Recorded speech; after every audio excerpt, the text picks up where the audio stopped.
Drive-by malware can target people that are browsing during their lunch hour. It can target personal email that they might be doing, because any organizations out here prevent Hotmail or Gmail or something like that from your enterprise? Not too many do that. And also social networking, which occurs pretty heavily, at least on most of the networks I watch, a lot of Facebook and stuff. So those are some of the threat vectors. Some of the problems. We have a malware problem.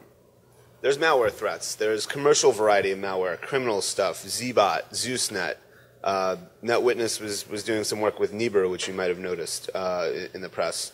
There's targeted threats, things that come in via espionage, a malicious PDF attachment or something like that.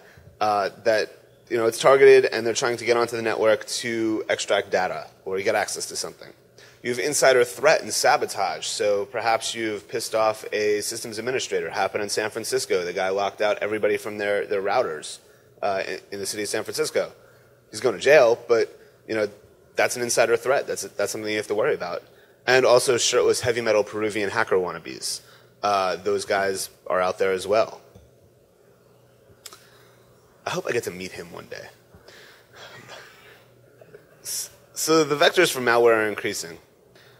We'll go back a slide there, actually. Sorry. Sometimes I jump ahead of myself. So the malware vectors are increasing. There's new ways for malware to get in. Malware's, using things like RSS feeds for command and control. It's using AJAX for command and control. I mean, most people aren't effectively managing AJAX from a security standpoint, firewall level protection of AJAX anyway. It's an ideal control for malware to use for command and control. And rootkit technology is improving. This is probably out of date already, but Black Hat 2009, a ring -3 rootkit. So anybody that's familiar with the Windows security model, you have ring 0 for kernel mode, ring 3 for userland. This is -3. This actually subverts the operating system. It was hiding in the SMM, or I forgot what it was, but it was hiding someplace on board, so, below the operating system. There's a virtualization arms race right now occurring between malware and the antivirus community. Malware is trying to, at least in the security research world, get lower and lower below the operating system and hide in chips on the board someplace. Antivirus and defense technologies are trying to catch up with that as well. And antivirus technology, again, anybody from McAfee, or Symantec for that matter, antivirus technology just doesn't cut it anymore. These things are, they're good for finding some generic threats in most cases, but if it's something truly targeted and something truly unique, it's not going to be something that Symantec or McAfee is even going to know about, because it's going to be custom written and be able to avoid antivirus technology for the most part. Another problem that we have is attribution and correlation. So there's divergent threats, and threat actors have mobility. They can move around. They can hide as other threat actors. I mean, if I wanted to target an organization, I could certainly make it look like I was a Zeus actor using some Zeus Trojan and hide behind that. One of the things that we do have in our advantage, though, is that malware authors, like pretty much any good computer person, are pretty lazy, and they don't want to reinvent the wheel. So they do reuse source and reuse code. So I'm going to talk about this a little bit later, but identification of reuse of code can lead to attribution. But there's a lot of work that goes into that. And even then, all right, so you know who did it. That guy hacked into my network. If that guy happens to be outside of, my jurisdiction or my ability to do anything about it, then what can I do? Other than put a black bag over his head.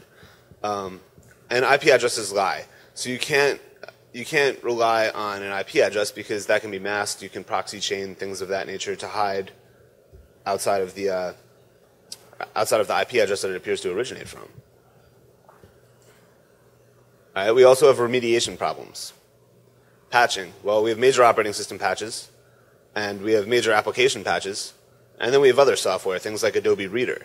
Well, Adobe Reader isn't really high on most people's patch priority, or it wasn't until recently, because that's something that you wouldn't necessarily attribute to a security threat. You're thinking like a Microsoft patch is missing or something along those lines. But there's a lot of other software on the network that has just as many vulnerabilities as any of the operating system stuff. And guess what? As you target your operating systems for patching and things of that nature, as you get better at patching the things that you need to patch, the adversaries are going to move away from targeting those things, and they're going to target the things that you aren't patching.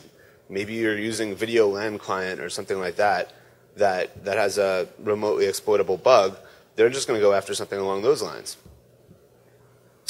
And then you have coverage issues. So if you do have like an effective SMS patching, what happens if a system was powered off? Sometimes you can miss a patch for days on end while a system was off the network or powered off, and then it comes back online and it's missing the patch and is vulnerable. And then we have reporting problems. I'm almost done with the problems, if anybody's getting overwhelmed. So who to report to? So you have an incident. Who are you going to report to? Well, there's reporting chains for every sector, every organization. In the government space, we have to report to US CERT, we have to report to FBI, we have to report to all of these organizations. How do you report this information? How do you optimize reporting? It's complex. Providing information in a concise and generally acceptable format.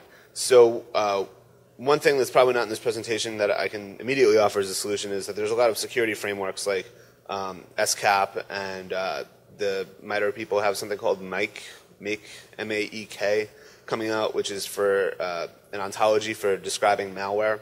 So this is a problem that's getting addressed, but there's some things that aren't really being done out there. And more technology leads to more problems. The internet and its associated technologies are the workplace. IT is quickly becoming the workplace.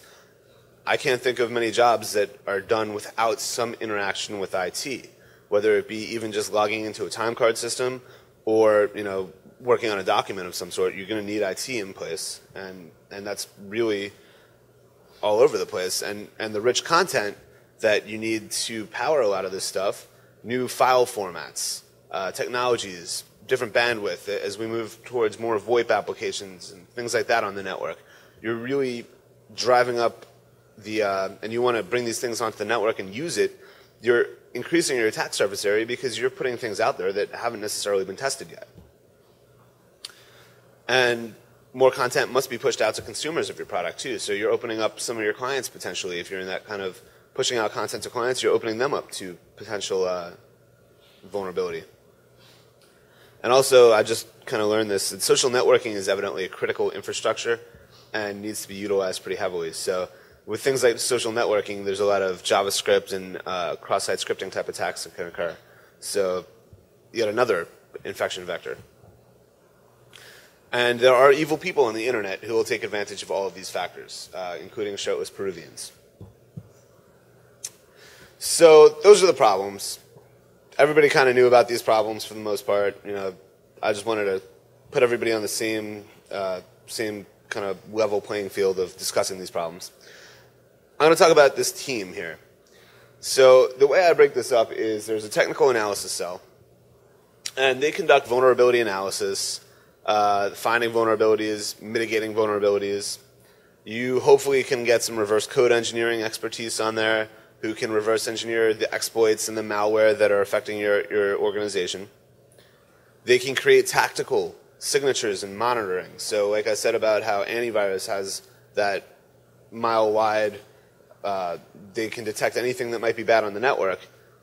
You also want to have this team working on tactical stuff, so things that are only targeting you and things that are only of interest to you. You can kind of create separate systems to monitor just for these small, little discrete things that you're looking for. And any technical special operations, anything that needs to occur. This is kind of like the go-to group for nerd stuff, if you will.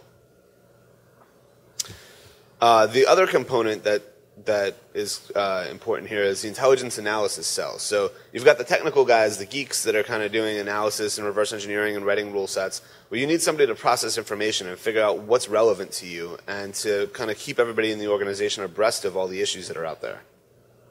So they identify threat sources by doing research, by looking at open source stuff. I'll talk a little bit about how to address that in a second. They conduct assessments of threat regularly.